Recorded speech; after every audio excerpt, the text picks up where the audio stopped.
Hello everyone, Railgan here again with another ZvP. Today we're having a look at a game that I played against Mr. Anal Fisher. This is going to be my kind of guide video on the early pools in ZvP, as we're going to have a pretty much perfect game against this nice little Protoss over here. I'm going for a 13 pool this game, meaning I built one drone and then I went for the pool. Then I built two more drones. And then we're going to have the first important step. Make an extractor out of that, immediately cancel it, and my 14th drone gets sent to my natural to try and fake an expansion.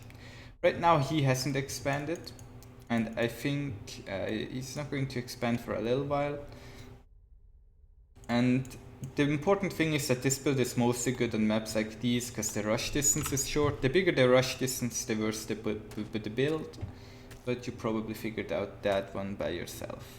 After the drones I built an overlord, and then I'm going to try and get the hatchery done. Sometimes I build the links first, sometimes I build the hatch first. This time I built the links hatch first and then I get the links out. Just 6 links is usually enough. And then I build a queen.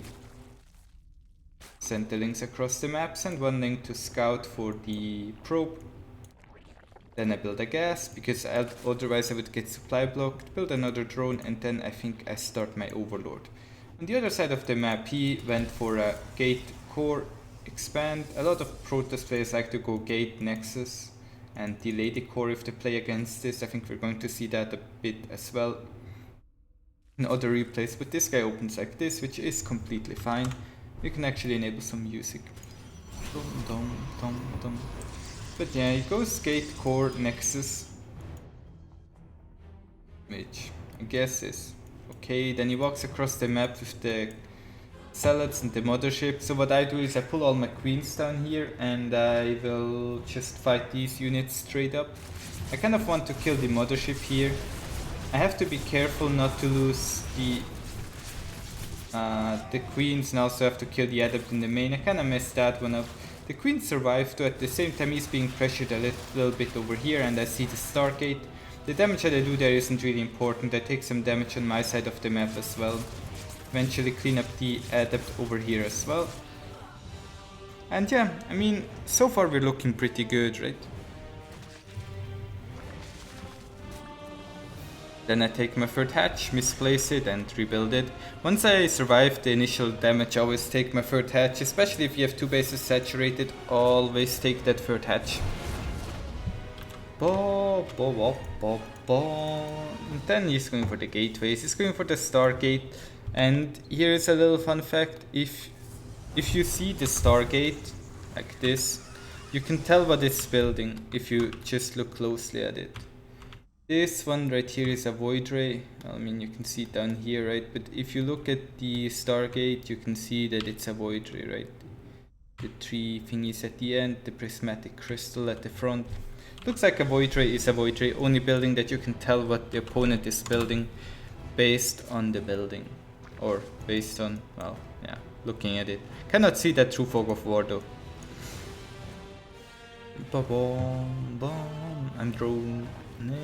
I'm droning up. And as with all builds, we're getting the melee upgrade, then the Baning Nest, Lair, and we're going to transition into Ling Hydra Bane. Trying to do some damage there. Because he built the Void Ray, I'm trying to save my overlords a bit, pulling them away.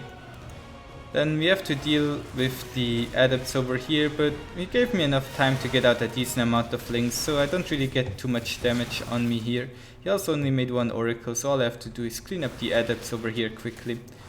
Link +1 upgrade is sadly not done, but he also doesn't have the Twilight Council glaive upgrade. So I clean up the links pretty quickly. I think this guy is, by the way, a GM Protoss, so yeah. It's Protoss, boys.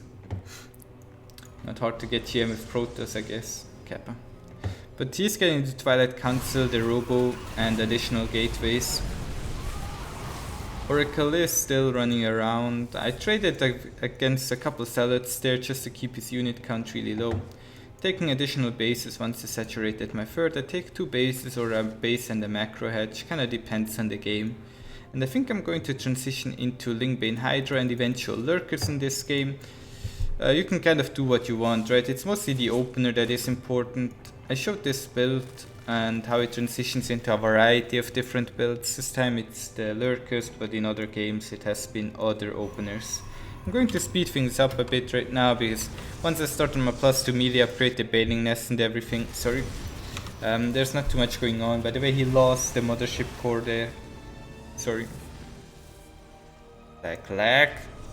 How could I lose the mothership core, boys? It's impossible. Must be a lag, right?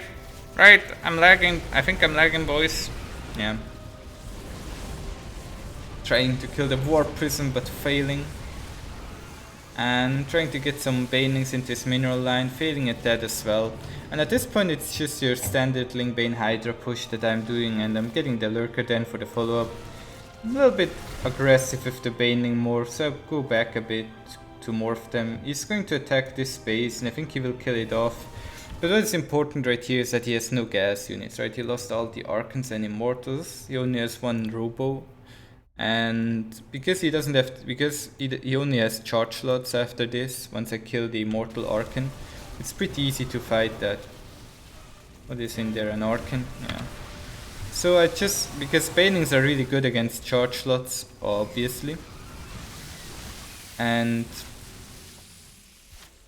once I kill that one Immortal, it's pretty easy to kill him. Because he only had one Immortal and doesn't really have anything else left. I mean, I checked, right? I saw no Immortals. If he has no Immortals, then how is he going to kill lurkers? Answer: he won't.